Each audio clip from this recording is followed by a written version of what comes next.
And away we go. It is the Nightcap, brought to you by Galactic Fried Chicken right here on BearcatJournal.com. Visit www.galacticfriedchicken.com. Download the app for Android, iPhone, everything Galactic. Get your delivery. Or stop down in Dayton, Kentucky. Tell them to pump it up. Save yourself 15% off your order. Just a note, they are shut down for the holiday weekend. They will be back in action Wednesday, bringing you the best fried chicken in the Queen City. All right, Aaron. So we have in many ways tried to figure out what's the best platform to recap the American Conference weekly. It did not draw many hits last year because I don't think anybody cares anymore. Shocker. As written content. So we are going to keep you up to date here on the happenings around the American, and then if there's any notes about other teams of interest as this thing progresses, we'll keep you updated there as well. That'll be kind of the Sunday night thing, I think, because we don't want to overlap too much. Saturday nights, we're going to have to do this about the game. We're going to do that as well on Sundays with Bearcat Brunch. Thank you to everybody that checked that out this morning. I thought that was a really good debut with Dave and Jeff Howell. So make sure you're adding that 9:30 Sunday morning to your Bearcat content schedule, and I am podcasting that on the podcast feed. So you don't have to do anything different if you're subscribed to the BCJ pod or the BBP. It'll just pop up there.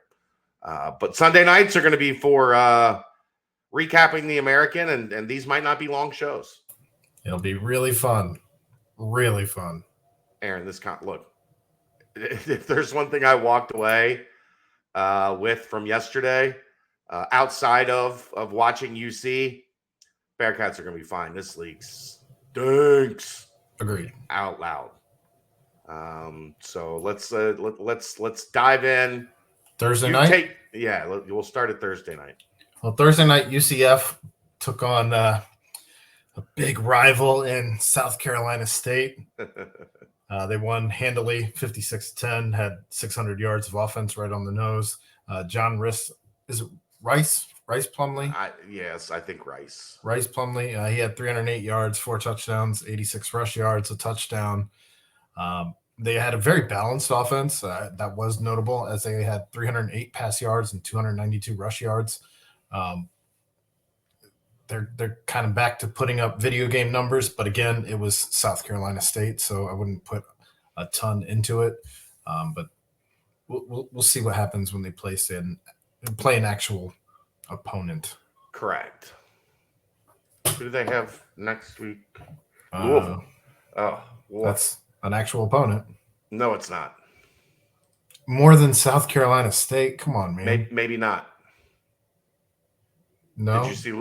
Look up Louisville yesterday? I've been driving, and I'm just telling you real quick to look up Louisville yesterday on your phone as we're doing this, and you will be to the Syracuse, the number 13 football program in the country, according to some in the Pac-12. Yeah. What was that score? 31-7 to Syracuse. I don't know that Louisville's a whole lot better than South Carolina State. Yeah. Man. Anyhow, Friday night, Duke 24-0 at halftime, 30-0 win over Temple. Woof. 179 yards of offense in this one, Chad. You have to feel bad for Stan Drayton, though, right? It's his first year. He was the associate head coach at Texas, and he got dog walked. He's used to getting dog walked. He coached at Texas. I get it, but by Duke? I know. I just had to get my Texas shot in. That's not a good Temple team. No. In fact, it's a bad Temple team. I mean, bad's probably still not enough. One of the better games of the weekend, East Carolina at home against NC State. They almost got it done. Their kicker couldn't get a extra point to tie. Their kicker couldn't get a field goal from, I think, like 30 yards to win. And ECU fails to get the job done against number 13. Number 13. NC State. And that was even with Holton Ahlers not having a good game. Right? They only scored 20 points. Like, it wasn't like offensively. Like, I think that's maybe, if you take anything from that game, maybe that's like the ECU defense has finally gotten to a point where they're respectable. Perhaps. That's when NC State's supposed to be a really good offense, supposed to have a really good quarterback. If I'm taking something away from that, I think that's what I'm taking away. I'm taking away nobody fares well in East Carolina. No. Nobody. Miserable place to go have to deal with a game. I would agree. They're at UC this year, so I can't send you there for the final. Yeah, I'm not disappointed with that at all. I can't send you and Brent on the road to what we really need is like a you and Brent car trip somewhere. That'd be something with a vlog. Like, I'm not sure he drives if it's more than 2 hours. I think he just flies. He's like a Kardashian. You might have the 15 minutes. If it's outside of Indianapolis, he just flies. He takes the Young family private jet, the PJ, to Cincinnati for games. I don't know that he has a PJ, and I say that because I know he had some. I'm sure we'll hear all about his flight troubles on the way. I don't know about the way home, but I know on the way in he certainly had some issues getting to Fayetteville. So I'm just going to let you two talk tomorrow night about the Fayetteville experience. I pretty much recapped it all last night. I know, but I want your reaction to his experience. As someone that was also there, that's what I want. Next game I have up is Delaware. They beat Navy 14-7. Oh my God. That is the first win for Delaware against an FBS school and the first loss to an FCS school by both teams since they last played in 2007. When Delaware beat Navy in 2007 also? Yes. Not great. No, not great. Really. 63 rushes for Navy, averaging 2.9 yards per carry. They did throw the ball 13 times. They had to. They were losing. Completed 5 of those passes. Managed to get 135 yards. Yeah. That's all I can say about this game. Houston, UTSA. You know what you can't spell without UTSA? Nope. But I know nutsack. Oh, got him. 3 overtimes on this one. Give Houston credit. They were down 21-7, and it looked like they were toast. We're giving Houston credit though, not Dana Holgerson, right? Just Houston. I think I like Dana Holgerson. Oh, that's a heel turn. No, I just think I like it. Like, I don't know that he's a good coach, but I think I like him. PFT commenter from Barstool tweeted at the end of the game, bad night to be a Red Bull and vodka in San Antonio. I saw that. And Dana replied, like, damn right. Like, I did see that. I can't not respect like the self-awareness that Dana has. I still don't know that he's a great football coach, but it's certainly something. 3 overtimes to win this game though, and Clayton Tune ended up with 206 yards, 3 touchdowns, 51 rushing yards, another touchdown. Didn't have a great game on the ground. He had 4 scores. He had a great game when it counted. Sure. Like, he was quoted. Game was on like during the UC game right now on the next TV at the Grail. So I wasn't watching it, but I was paying attention, checking in. Yeah. He was quoted as saying something along the lines of like, "I just wanted it more than they did," which, that's so cliche, but I guess you want your quarterback to say that, right? I guess. I thought he was like, I didn't think he was bad. I just didn't think he had like a great game. Sure. You probably say Nothing the same thing about outstanding. Ben I mean, Bryant, right? Like, keep in mind though, the same UTSA squad that they were they're undefeated really good. through week like 11 or 12 last Yeah, year. they're really good. They've got a really good thing going down there. There's a lot of talent in Texas. You can build a really good team with some guys that were under the radar in Texas. So, For sure. I'm not saying it's like a great win for Houston, but to be down 14 in the second half, you got your win. You were able to hold them off in 3 overtimes. That's the most impressive win in the conference this week. I don't know that that's saying much. Next game I have is Wyoming beating Tulsa 40-37. Again, another game that went into overtime. 2 overtimes on this one. Davis Brendel for Tulsa, 460 yards, 3 touchdowns. He had 3 receivers over 100 yards, and Keelan Stokes, Malachi Jones, and Juan Carlos Santana. I mean, it's a drastic shift from like what we know Tulsa or what we've known Tulsa to be, right? For sure. I mean, big, physical, run downhill, play great defense. Yeah. That wasn't it.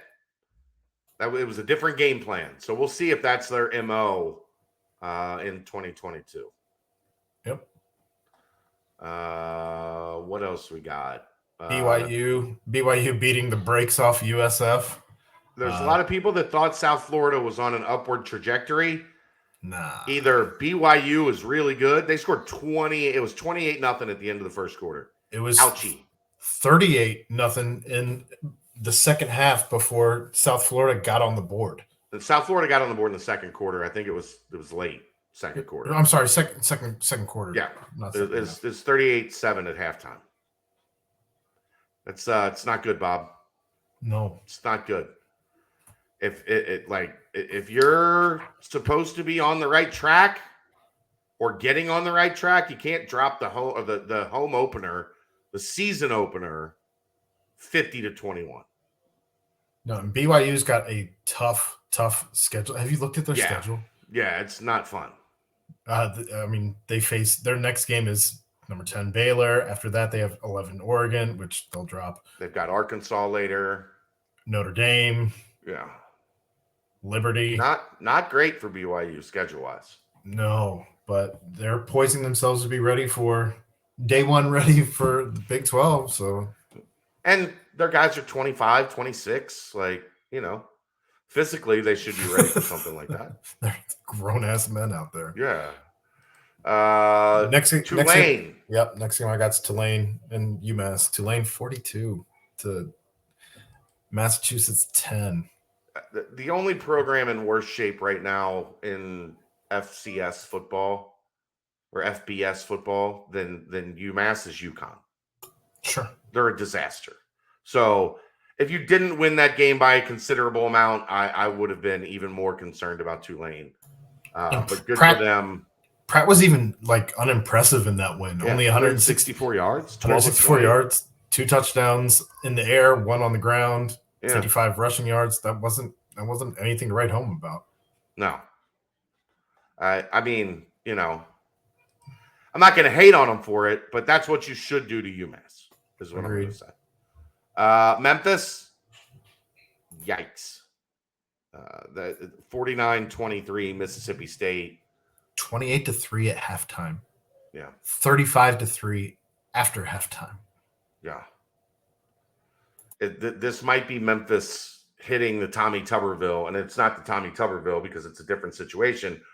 But you have that run of coaches, and then you hire the bad one, and you can hit rock bottom pretty quick. We'll see if they can pull themselves out of it, but it's not a good opening look for Memphis. Go ahead.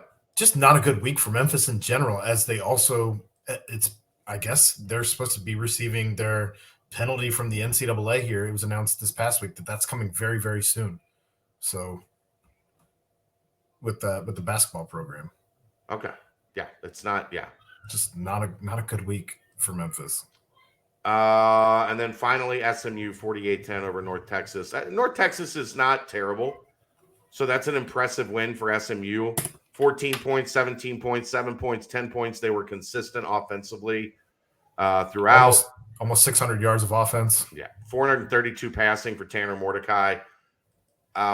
This is not going to be Sauce and Kobe against Tanner Mordecai. Well, when they travel to SMU. Rashee Rice was really good last season as well, and he ends up coming right out of the gate, 8 catches, 166 yards, a score. Tanner Mordecai put up 4 scores. They had another receiver over 100 yards as well. So they're going to be a problem. They're going to be good. They're going to be good. Look, that 2-week stretch, if this Cincinnati team is going to accomplish what it wants to accomplish at UCF, at SMU, that's going to be the litmus test. Fair enough. Yeah. Like both of those teams are coming out of the gate hot. So we'll see if they can keep it up, but impressive performances from both of those teams. And then Houston survived. Other than that, this ain't a good football conference. It just ain't. Yeah. That's all I got. Not really. But this would be fun to do every Sunday night to talk about really awesome football here in the American Conference. Yeah, I'm not looking forward to it, but we have to do this at some point in time on our content schedule. Yeah, get it out of the way here so we don't have to cover it tomorrow. Right. Like we don't have to do this again until next Sunday. I'm excited about that. And it gives us something where we don't have to plan for anything on Sundays. Right. Just recap the games. Yeah. All right, let's get out of here. You like I'm going a little home field tonight? Yeah, same, actually. Yeah. Laundry hasn't been a priority at the Brendel household here for a couple weeks. So I'm rocking rocking through all my home field mystery box mystery packages that they sent me. I almost went Wisconsin, but the white I didn't think would go good, so I went with the orange of Florida. We left Arkansas at 6:15 this morning, 7:15 Eastern time, and got in 6:15 p.m. here. So we made it in 11 hours. I was really happy with that. That's pretty good. It's pretty good. We will talk tomorrow night for the BBP. This is, though, tonight, the nightcap. He's Aaron Smith. I'm Chad Brendel. Galactic Fried Chicken's the sponsor. Bearcat Journal's the home. We'll see you tomorrow. See ya!